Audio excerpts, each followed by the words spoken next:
In the early morning, Yellowstone National Park feels almost timeless.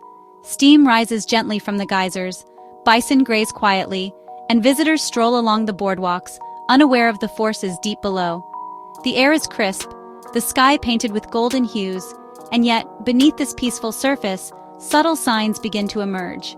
If you look closely, you might notice faint ripples in the water, or just a slight tremor in the ground, nature's quiet hints that change is coming.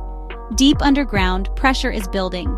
Scientists monitor the area closely, watching for any unusual activity, tiny earthquakes, shifting ground, or changes in the temperature of the springs. Most visitors never notice these warnings, but for those who know what to look for, the signs are there. The calm before the eruption is deceptive. Everything seems normal until suddenly it isn't.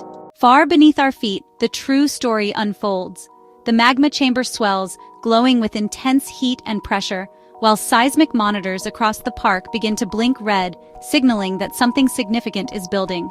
Scientists work around the clock, reading heat signatures and gas emissions, comparing these patterns to supervolcanic eruptions of the past, Toba, Tambora, and Pinatubo, each of which reshaped our world in profound ways. The tension is, honestly, unmistakable. Suddenly, the ground shakes, roads crack, trees sway, and confusion ripples through the crowds. In an instant, the supervolcano erupts with unimaginable force. The caldera splits open, releasing torrents of lava and pyroclastic flows that race across the landscape. An enormous column of ash blasts into the stratosphere, so dense that daylight turns to darkness. Lightning flashes within the ash cloud as shockwaves ripple outward, affecting everything within hundreds, even up to 1,000 miles. Panic spreads as people scramble to evacuate. Emergency vehicles race through the chaos, and families grab what they can. Wildlife flees in every direction, animals run from the ash, and birds scatter beneath the darkened sky. Cities fall under the shadow of the ash cloud. Traffic jams clog the roads, and people don masks to breathe. News anchors break the story. Emergency alerts flash on phones, and government officials scramble to respond. Satellites capture the growing ash plume as it spreads across continents, grounding flights and disrupting life worldwide. Families huddle indoors, watching the disaster unfold on screens, while children gaze out at a world transformed by ash. In the aftermath, cities like Denver, Salt Lake City, and Boise are shrouded in ash, their skylines barely visible. Buildings buckle under the weight, power grids fail, and cars stall in the streets. Airports close, GPS signals vanish, and all flights are grounded. Emergency crews move through the chaos while families evacuate on foot, with ash piling up on homes, farmland, and rivers. Water sources quickly become contaminated, and food supplies vanish from store shelves. Emergency broadcasts flicker across screens, warning of power failures and missing persons as the region plunges into a sudden and overwhelming crisis. The global reach. In just a matter of days, the ash cloud spreads around the globe, disrupting air travel everywhere. The ripple effects are felt from Europe to South America and across Asia. India suddenly loses its grain imports, while Brazil's crops begin to fail because there just isn't enough sunlight. Temperatures drop all over the world, with a cold wave sweeping across entire continents. Cargo ships are stuck at port, and global trade comes to a standstill. Financial markets crash, trading floors empty out, tickers freeze, and gold prices spike. Factories shut down as parts run out, and fuel is scarce, and raw material imports just stop. As supply chains collapse, supermarket shelves empty rapidly. People line up for food and water, and rationing becomes the new normal. Governments scramble to respond, deploying emergency aid and setting up shelters for those most affected. Families huddle in shelters, children wear masks to protect themselves from the ash, and volunteers work tirelessly to help those in need. Scientists monitor the situation closely, while world leaders hold emergency meetings, searching for solutions as the crisis deepens. Volcanic Winter. The world enters what scientists call a volcanic winter. The sun fades behind dense clouds, and less solar radiation reaches Earth's surface, increasing the planet's reflectivity. We even see snow falling in the Sahara and flooding in Indonesia, all because of these abrupt climate shifts. Global temperatures drop by as much as 10 to 15 degrees Celsius. Food riots break out in major cities like Sao Paulo, Lagos, Mumbai, and New York. Agriculture collapses. Wheat, corn, and rice yields plummet. As a result, people start migrating in huge numbers, moving south and leaving coastal cities abandoned in search of any place that is still habitable. As the ash continues to fall and resources dwindle, governments around the world impose martial law in a desperate attempt to maintain order. Parliaments and city halls become scenes of chaos, and honestly, panic spreads like wildfire.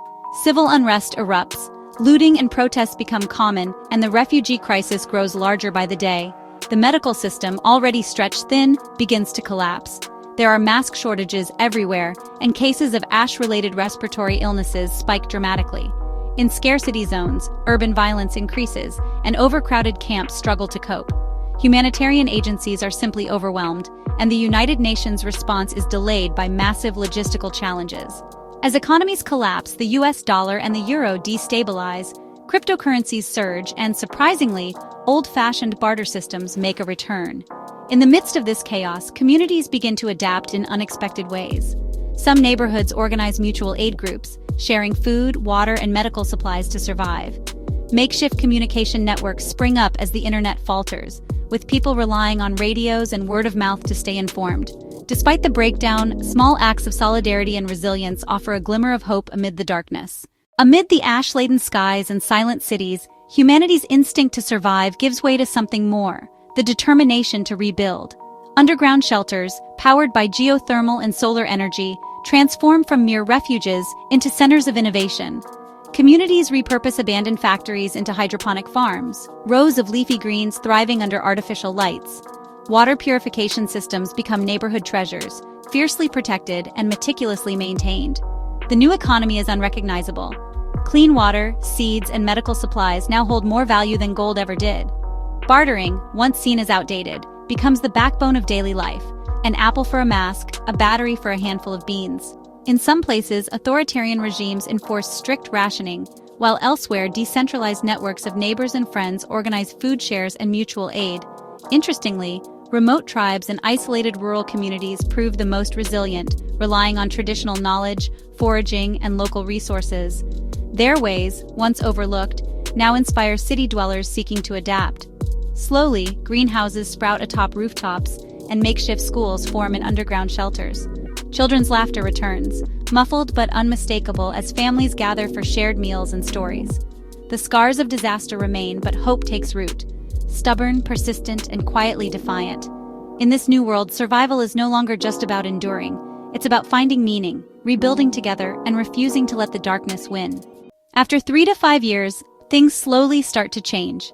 The sun begins to break through the haze, and the skies, well, they finally start to lighten. Ecosystems partially restabilize, offering a glimmer of hope.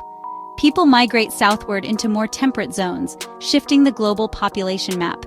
Cities rise again, but they look different now, more sustainable, inspired by bunkers, and built to withstand the ash. Technology leaps forward with innovations like atmospheric filtration systems, solar reflectors, and geothermal energy grids. There's a cultural shift too: festivals honoring survival, and new art and music inspired by the Volcanic Winter. Communities come together, planting new life and rebuilding what was lost. Scientists and educators document the recovery, ensuring future generations remember and learn from the past. And as the world heals, hope grows stronger, reminding us that even after the darkest winters, life finds a way forward. Years later, Yellowstone stands scarred but undeniably alive. Wildlife returns, and trees push up through the ash-coated ground. People plant again, this time with new species adapted to the lingering cold. As we look back at human faces, at Earth from space, at the stars above clear skies, one thing is clear: humanity has been reshaped, forever changed, but never extinguished.